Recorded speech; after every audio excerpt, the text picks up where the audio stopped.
Hello students, कैसे सारे लोग। उम्मीद करता हूँ बिल्कुल ठीक होंगे। मैं मनीष आप सब लोगों का वेलकम करता हूँ अपने यूट्यूब चैनल HBC हर बच्चे की क्लास के अंदर।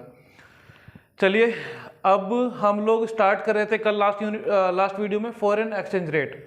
कल तक हम लोगों ने टॉपिक कवर किया था कि डिमांड कर्व और सप्लाई कर्व कैसे बनते हैं।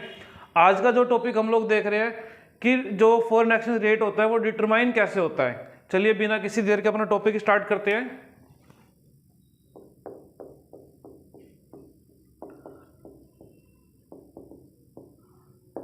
डिटर्मिनेशन ऑफ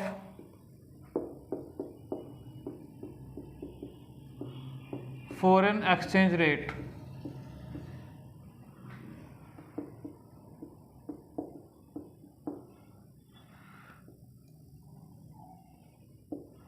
तो हम लोग क्या कहेंगे, जब हम लोगों ने देखा था कि डिमांड कर्व बनाया था फॉरेन एक्सचेंज रेट का, सप्लाई कर्व बनाया था फॉरेन एक्सचेंज रेट का, जहां पर दोनों कर्व एक दूसरे को इंटरसेक्ट करेंगे उसी पॉइंट को बोल देंगे हम लोग क्या, determination of foreign exchange rate. चलिए, foreign exchange rate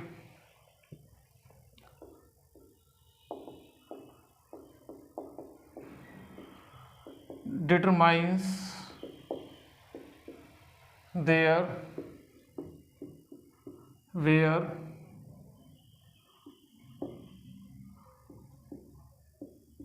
foreign exchange demand curve intersects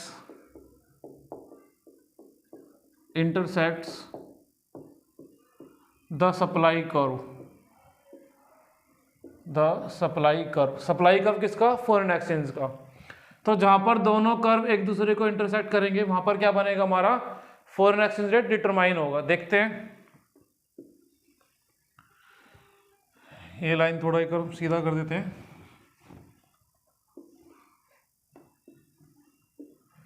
suppose ये है y एक्सिस, ये x एक्सिस, ओरिजिन यहां पर आता था foreign exchange,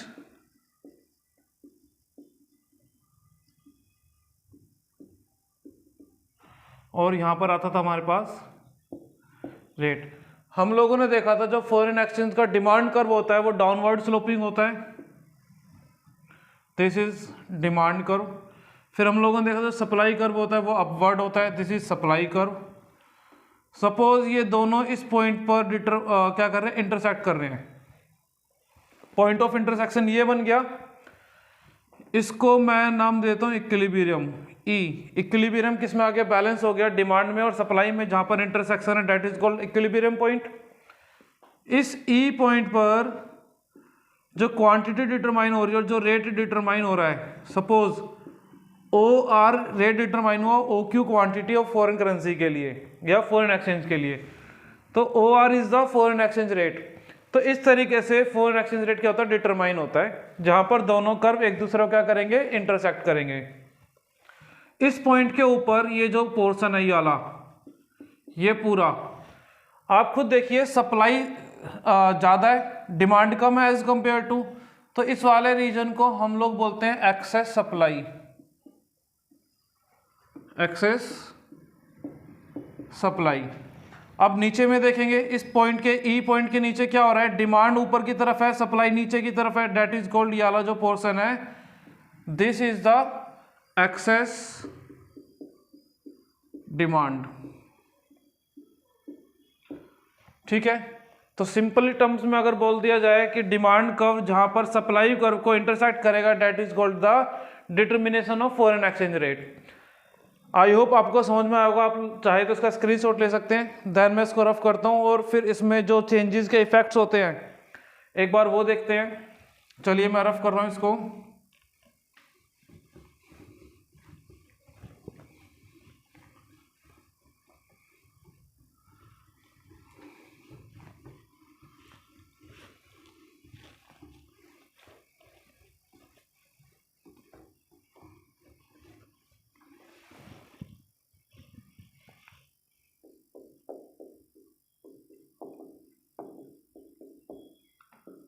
effects of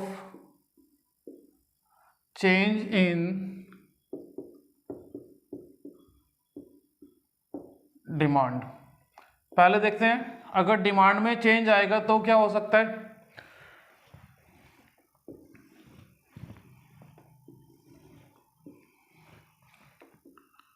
Y axis, X axis, origin,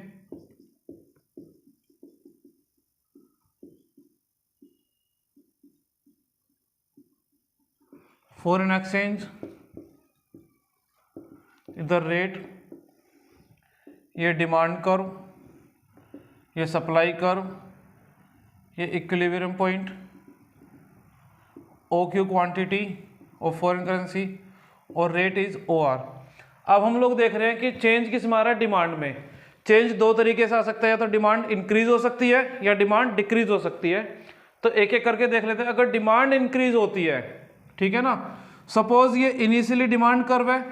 अच्छा, इसमें चेंज सिर्फ हम लोग डिमांड में करेंगे क्योंकि यहाँ पर ऊपर मैंने लिखा है कि चेंज इन डिमांड। सप्लाई में चेंज नेक्स्ट टाइम देखेंगे, मतलब इसके बाद वाले पॉइंट में देखेंगे। अभी सिर्फ और सिर्फ डिमांड में चेंज देखेंगे। डिमांड दो तरीके चेंज हो सकती है, तो इंक्रीज होगी। अगर इंक्रीज हो रही है तो अपवर्ड या राइटवर्ड बोलेंगे। क्या शिफ्ट क्या हो रहा है, ऊपर की तरफ या फिर राइट हैंड साइड पे। तो अगर आप लोग देखोगे ये नया डिमांड कर्व बन गया 4 से D1, ठीक है। अब जो नया डिमांड कर्व है, इसने सप्लाई कर्व को यानी कि एस कर्व को इंटरसेक्ट किया यहाँ पर। इसको नाम देते हैं ई डैश, नाम दे देते हैं। नया इक्विलिब्रियम हो रहा है। जब डिमांड इंक्रीज हो गई तो हम लोग देख पा रहे हैं कि जो क्वांटिटी है फॉरेन एक्सचेंज की वो भी इंक्रीज हो रही है, और जो रेट है वो भी इंक्रीज हो गया R से R1। तो रेट और डिमांड रेट और क्वांटिटी दोनों के अंदर चेंज आ रहा है। सेम सेंस में क्या हो सकता है, यहाँ पर डिमांड डिक्रीज भी हो सकती है। डिमांड अगर डिक्रीज होगी तो देख लेते हैं क्या होता है। सपोज मैं एक काम करता हूँ, इस एरो को थोड़ा इस तरफ कर देता हूँ। ये क्या रिप्रेजेंट कर रहा है कि रेट इंक्रीज हो रहा है। अब सपोज ये न्यू डिमांड कर्व है, suppose this is initially D है। अब डिमांड अगर फॉल होती है तो लेफ्टवर्ड आएगी। Suppose this is the D0 curve. D0 मतलब जो डिमांड कर्व फॉल हो गया वो। अब देखो जो न्यू डिमांड कर्व D0 है, जो फॉल के बाद बना है डिमांड, उसने सप्लाई कर्व को यहां पर इंटरसेक्ट किया, ठीक है। ये नया इक्विलिब्रियम डिटरमाइन कर रहा है। 4 से दिस इज ई नोड या E0, नया इक्विलिब्रियम बना रहा है। अब हम लोग यहां पर देख पाएंगे कि जो रेट है OQ, पहले थी OQ, ठीक है। और ये अच्छा, ये जो वाली थी ये OQ1 है। इनिशियली OQ है, OQ से फॉल होकर क्या हो गया, OQ0 रह गया, या OQ नोड कह सकते हो। अब जो रेट है आप लोग देखेंगे, रेट जो था इनिशियली OR वो भी फॉल हो रहा है, वो फॉल होके OR0 हो गया या OR नोड हो गया। अगर डिमांड फॉल हो रही है फॉरेन करेंसी की, या डिमांड कर्व नीचे की तरफ शिफ्ट हो रहा है, तो रेट में भी कमी आ रही है और क्वांटिटी भी कम हो रही है। अगर डिमांड बढ़ रही थी या इंक्रीज हो रही थी, या सप्लाई जो डिमांड कर्व ऊपर की तरफ शिफ्ट हो रहा है, तो रेट भी इंक्रीज और क्वांटिटी भी इंक्रीज। तो हम लोग कह सकते हैं डिमांड के बढ़ने से जो फॉरेन एक्सचेंज है उसकी डिमांड भी बढ़ेगी और रेट भी बढ़ेगा। अगर डिमांड के कम होने से क्वांटिटी भी डिक्रीज होगी और रेट भी फॉल हो जाएगा। ये था इफेक्ट किसका, चेंज इन डिमांड का। अब इसको मैं रफ करता हूं। अब इफेक्ट देखते हैं सप्लाई का क्या इफेक्ट हो सकता है। चलिए, आप चाहे तो इसका स्क्रीनशॉट ले सकते हैं।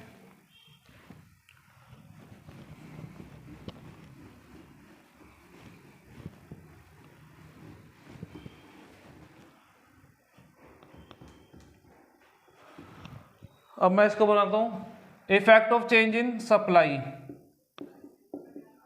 पहले चेंज इन किसमें था, डिमांड में। अभी सप्लाई के अंदर चेंज देखेंगे। सपोज देखिए ये है हमारे पास एक graph, Y axis, X axis, origin,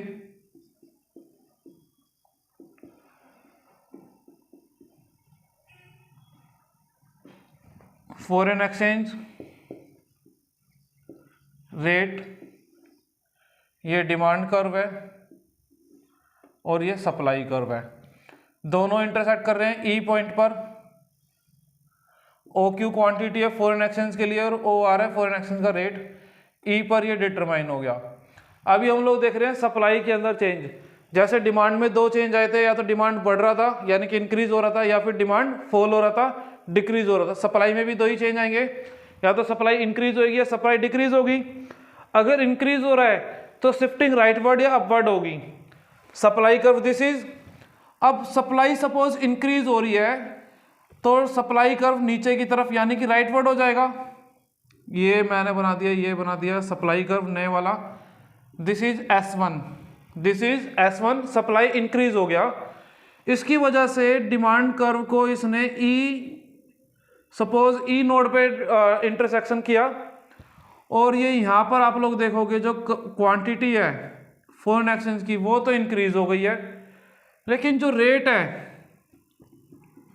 वो ओ आर से फॉल होके ओ आर जीरो हो गया। रेट फॉल हो रहा है और क्वांटिटी ओ क्यू से बढ़कर ओ क्यू वन हो रही है। तो सप्लाई के बढ़ने से क्या देखा हम लोगों ने, रेट तो फॉल हो रहा है और क्वांटिटी जो फॉरेन एक्सचेंज की है वो इंक्रीज हो पा रही है। अब ऐसे ही चेंज देख लेते हैं किस चीज का हम लोग, जब सप्लाई फॉल होगी, अब फॉल होगी तो अपवर्ड यानी कि लेफ्टवर्ड, यहां पर लेफ्टवर्ड इधर ऊपर की तरफ इधर होगा इसका। तो मैं काम करता हूं, ये सप्लाई कर्व मैंने यहां पर बना दिया, दिस इज S0, नया सप्लाई कर्व है ये S0। इसने डिमांड कर्व को यहां पर इंटरसेक्ट किया 4 से, ये E1 पॉइंट है, E1 हो गया। अब यहां पर आप लोग देख पा रहे हैं कि सप्लाई ने डिमांड को, या न्यू सप्लाई ने, या जो डिक्रीज इन सप्लाई है उसने डिमांड कर्व को E1 पे इंटरसेक्ट करा है। जब हम लोग E1 से लाइन ड्रॉ कर रहे हैं हम लोग देख पा रहे हैं क्वांटिटी तो फॉल हो रही है ना, जो फॉरेन एक्सचेंज की क्वांटिटी फॉल हो रही है, लेकिन जो रेट ऑफ एक्सचेंज है वो इंक्रीज हो गया। इनिशियली ओ आर था, अभी वो बढ़कर OR1 हो गया। रेट इंक्रीज हो रहा है, क्वांटिटी फॉल हो रही है। तो इस तरीके से हम लोगों ने देखा चेंज इन जो सप्लाई है उसका क्या इफेक्ट होगा, चेंज इन जो डिमांड है उसका क्या इफेक्ट होगा फॉरेन एक्सचेंज रेट के ऊपर। आई होप आपको इतना टॉपिक क्लियर हुआ होगा। अब मैं रफ करता हूँ, बढ़ते अपने नेक्स्ट टॉपिक पर जिसका नाम है टाइप्स ऑफ एक्सचेंज रेट। आप लोग चाहे तो इसका स्क्रीनशॉट ले सकते हैं।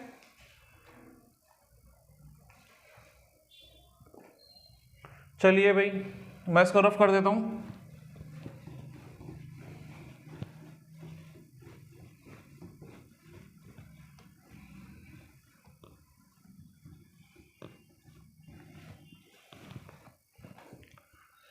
Next topic is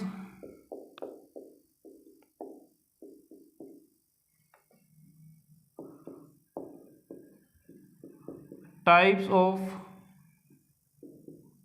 foreign exchange rate. तो देखिए जो टाइप्स हैं वो 3 टाइप के होते हैं।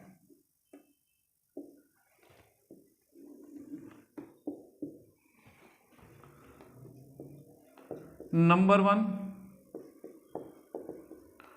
Fixed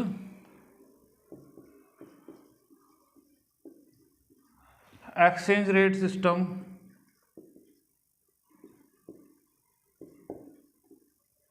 next one is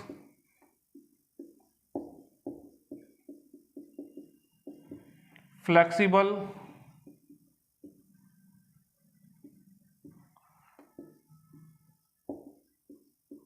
exchange rate system, and the third one is managed या फिर फ्लोटिंग या फिर डर्टी। 3 नाम से जाना जाता है इसको, मैनेज्ड, फ्लोटिंग या dirty exchange rate system.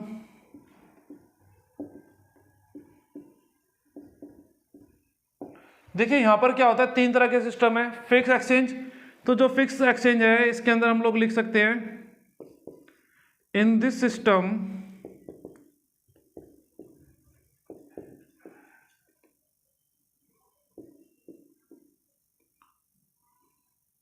Forex मतलब फॉरेन एक्सचेंज रेट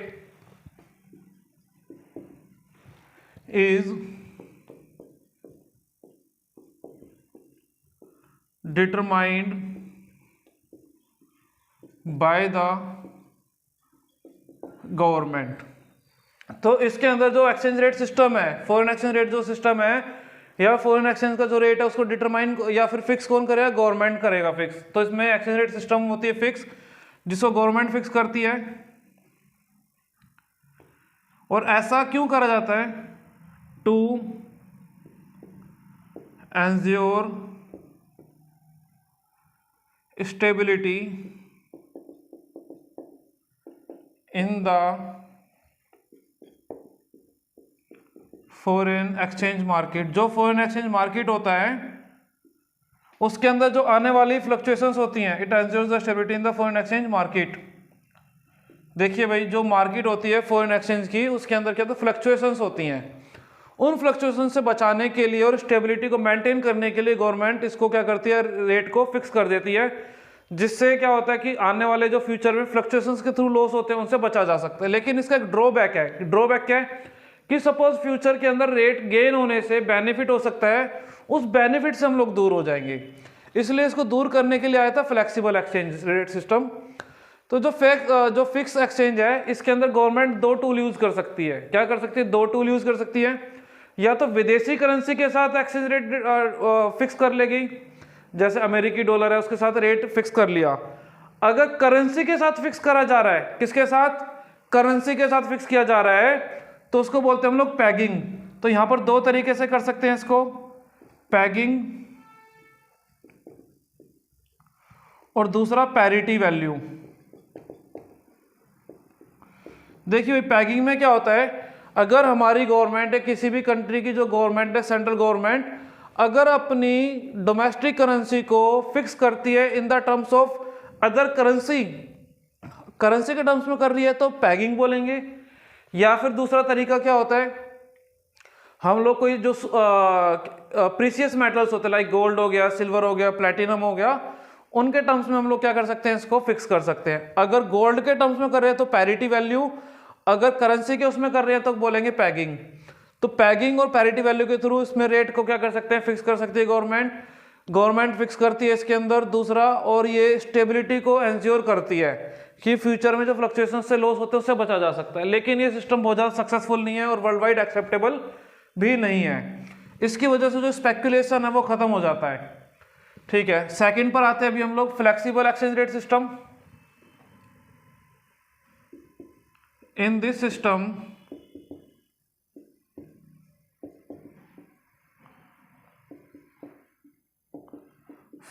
यानी कि foreign exchange rate is determined by the market forces, that is demand and supply of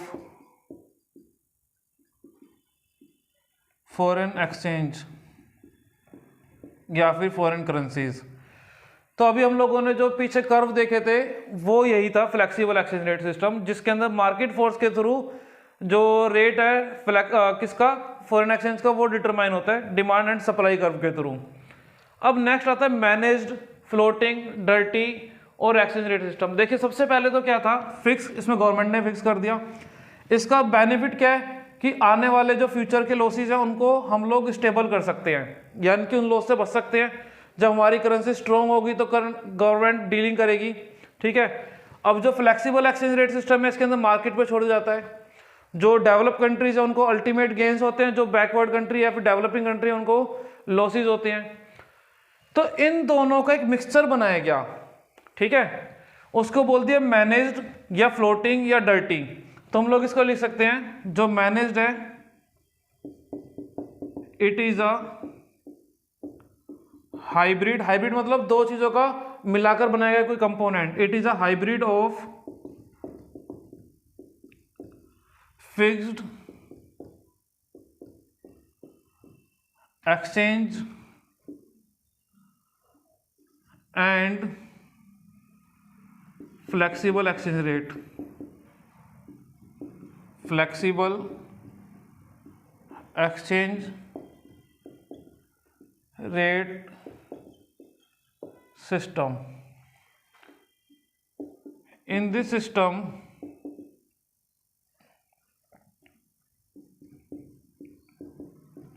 foreign exchange rate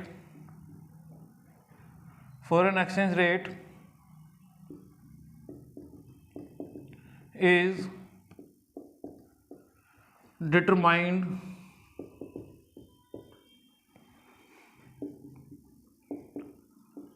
by the market forces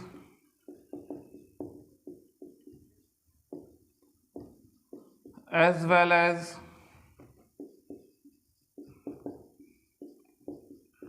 central bank of the country. देखिए इसके अंदर क्या होता है, जो सेंट्रल बैंक होता है वो छूट देता है कि भाई मार्केट के अंदर जितना भी चेंज हो सकता है उसको अचीव करेंगे, लेकिन एक सर्टेन पॉइंट तक फोर्स है। आरबीआई ने कहा, जैसे इंडिया का जो सेंट्रल बैंक है आरबीआई, वो कहता है हम लोग रुपये की वैल्यू को फिक्स कर देते 80 रुपीज़ के साथ। $1 मैक्स टू मैक्स 80 रुपीज़ के साथ होगा। 80 रुपीज़ के अंडर जितना फ्लक्चुएट होना है होने दो, कोई प्रॉब्लम नहीं है। लेकिन जैसे वो 80 रुपीज़ से ऊपर जा रहा है उस वक्त सेंट्रल बैंक आएगा फॉरेन एक्सचेंज मार्केट के अंदर और इंटरवेंशन करेगा और उसको क्या कर देगा, फिक्स कर देगा, 80 रुपीज़ से ऊपर जाने नहीं देगा। तो इस सिस्टम के अंदर क्या होता है, दोनों का ही जो बेनिफिट्स होते हैं वो हमें मिल जाते हैं, क्योंकि इसने क्या बोला, हाइब्रिड है, यानी कि कंपोनेंट है इसके अंदर दोनों के दोनों। ठीक है, तो इस तरीके से जो है हमारे फॉरेन एक्सचेंज रेट सिस्टम भी खत्म हो जाता है। आई होप आपको इतना क्लियर हुआ होगा। अब आप लोग एक काम कर इसका स्क्रीनशॉट लें। लास्ट एक छोटा सा टॉपिक और रह गया, फॉरेन एक्सचेंज मार्केट, उसको खत्म करते हैं और ये चैप्टर आपका फिनिश हो जाएगा। चलिए मैं रफ कर देता हूं इसको।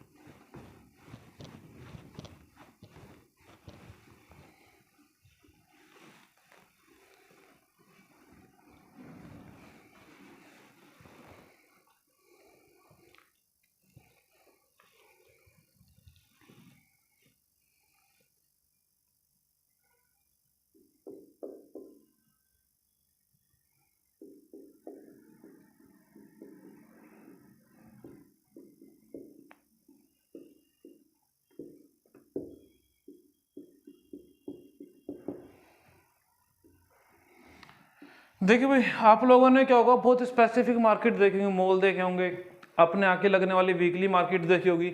लेकिन ये जो फॉरेन एक्सचेंज मार्केट है ये कोई स्पेसिफिक ज्योग्राफिकल एरिया नहीं होता, ये इंटरनेट पे भी चलती है, आप लोगों ने देखा होगा।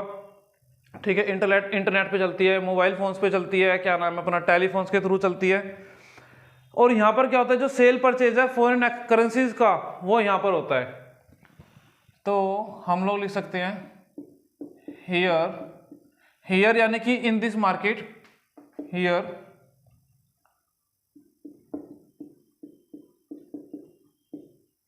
फॉरेन करेंसीज आर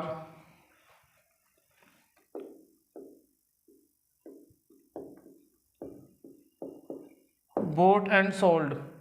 तो कोई स्पेसिफिक एरिया नहीं होता, मोबाइल के थ्रू, इंटरनेट के थ्रू या टेलीफोन के थ्रू क्या होता है, सेल और परचेज होता है फॉरेन करेंसी का। तो उसको क्या बोलते हैं हम लोग, फॉरेन एक्सचेंज मार्केट बोलते हैं। ये दो टाइप की होती है।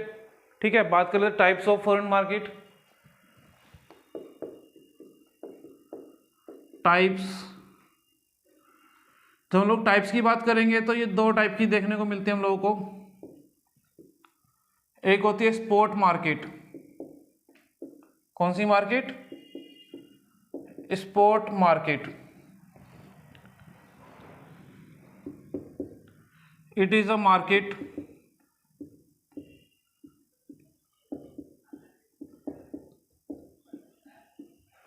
where receipts and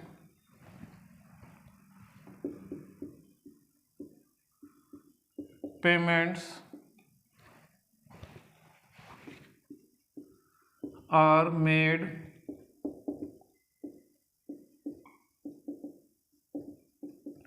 इमीडिएटली, यानी कि सेम टाइम पे सेल परचेज हो जाता है।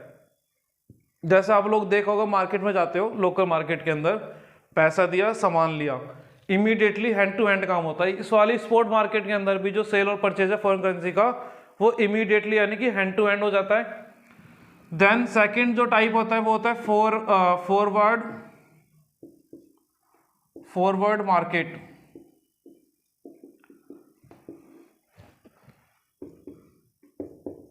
इन this market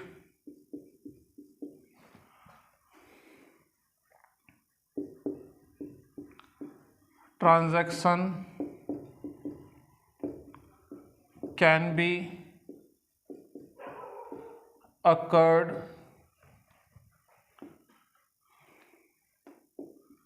on a future date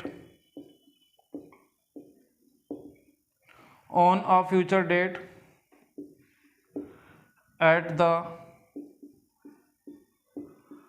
current market price। Current market price. तो देखिए भाई क्या कह रहा है इसके अंदर, वो फॉरवर्ड मार्केट के अंदर जो ट्रांजैक्शन होता है वो तो फ्यूचर में होता है, लेकिन जो रेट डिटरमाइन होता है या जो करंट या आज की रेट में जो प्राइस चल रहा होगा मार्केट का, उस प्राइस पर फ्यूचर में ट्रांजैक्शन अकर होती है। इसको बोलते हैं हम लोग फॉरवर्ड मार्केट। क्या बोलते हैं इसको? Forward market. जैसे कि सपोज करो ट्रांजैक्शन तो मार्च में होनी है, लेकिन रेट आज के ऊपर डिसाइड हो गई। एक एग्जांपल सुन लीजिए, 4 से कोई कंपनी है XYZ, ठीक है, एक कोई कंपनी है XYZ नाम की कोई कंपनी है, ठीक है, और वो क्या करती है, मशीन्स मैन्युफैक्चर करती है। क्या काम करती है वो? मशीन्स को मैन्युफैक्चर करती है, ठीक है।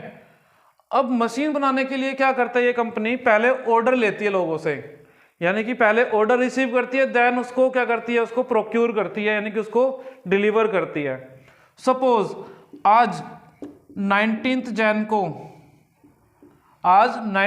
को मैंने ऑर्डर मेक कर दिया, कंपनी को ऑर्डर मेक करा फॉर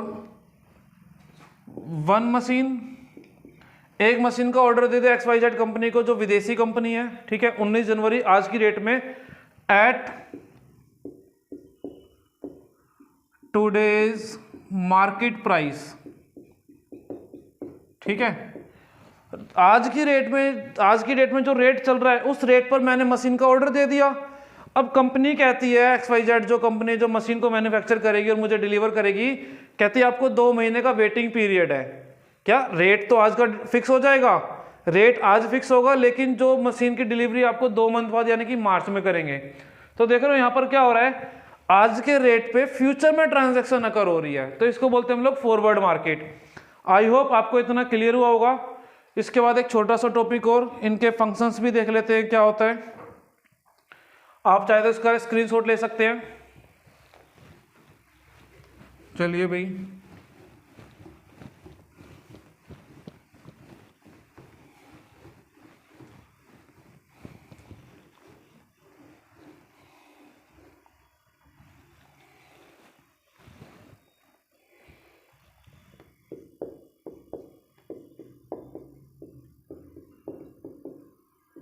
फंक्शंस। जो फॉरेन एक्सचेंज मार्केट होती है वो क्या करती है, फंक्शन परफॉर्म करती है। इसके 3 फंक्शंस हो सकते हैं। Number 1 transfer function. सेकंड हो जाता है हमारे पास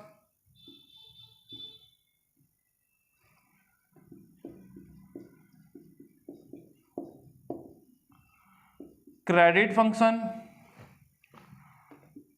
और थर्ड हो जाता है आपके पास ट्रांसफर फंक्शन, क्रेडिट फंक्शन और हैजिंग। देखिए भाई, ट्रांसफर फंक्शन में क्या होता है, परचेजिंग पावर ट्रांसफर होती है। क्या होता है इसके अंदर, ट्रांसफर T/F मतलब transfer of purchasing power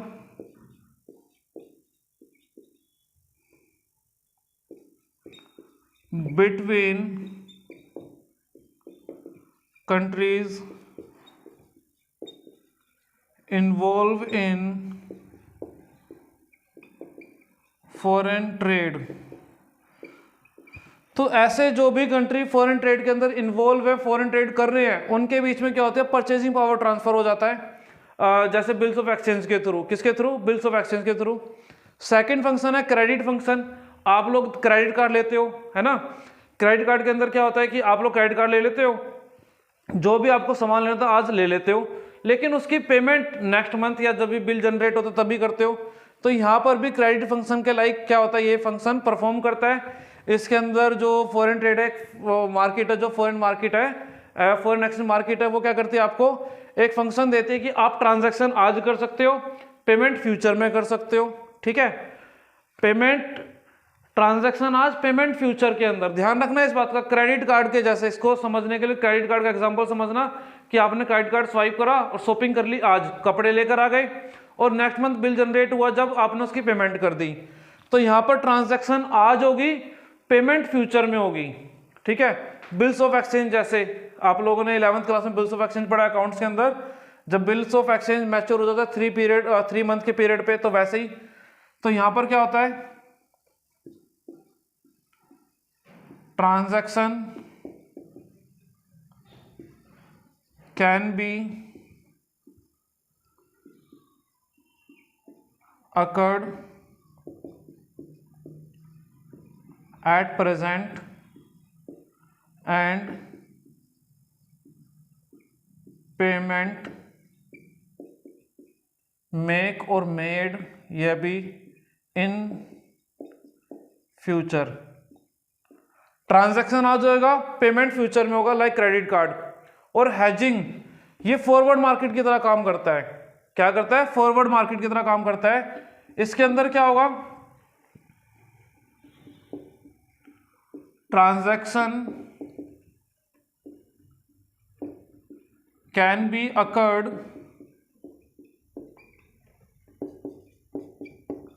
in future at current और टूडेज और प्रेजेंट मार्केट प्राइस। अभी जो मशीन वाला एग्जांपल दिया था वो यहां पर आ जाएगा। हैजिंग के अंदर क्या होगा, ट्रांजैक्शन आज होगा, ठीक है ना, सॉरी ट्रांजैक्शन फ्यूचर में होगा और पेमेंट आज के रेट पर होगा। और यहां पर इसमें और इसमें थोड़ा सा डिफरेंस समझना, यहां पर ट्रांजैक्शन आज हो रहा है, यहां पर ट्रांजैक्शन फ्यूचर में होगा हैजिंग में, यहां पर पेमेंट फ्यूचर में हो रहा है और यहां पर पेमेंट कुछ एडवांस पेमेंट होगा, आज के रेट पर हो जाएगा, बाकी जो ड्यू रह जाएगा वो आगे, लेकिन रेट आज का फिक्स होगा। इसके साथ हमारा पूरा जो फॉरेन एक्सचेंज रेट है कंप्लीट हो जाता है। आई होप आपको बिल्कुल क्लियर हुआ होगा। कोई डाउट होता है तो आप कमेंट बॉक्स में मेरे से कमेंट करके पूछ सकते हैं। और क्लासेस कैसी लग रही हैं कमेंट करके बताइएगा। चलिए एक काम करते, थोड़ा सा आप लोग स्क्रीनशॉट भी ले सकते हैं इसका चाहे तो। चलिए भाई इसका आप लोग स्क्रीनशॉट ले लीजिए। अब हम लोग मिलते हैं नेक्स्ट वीडियो के अंदर।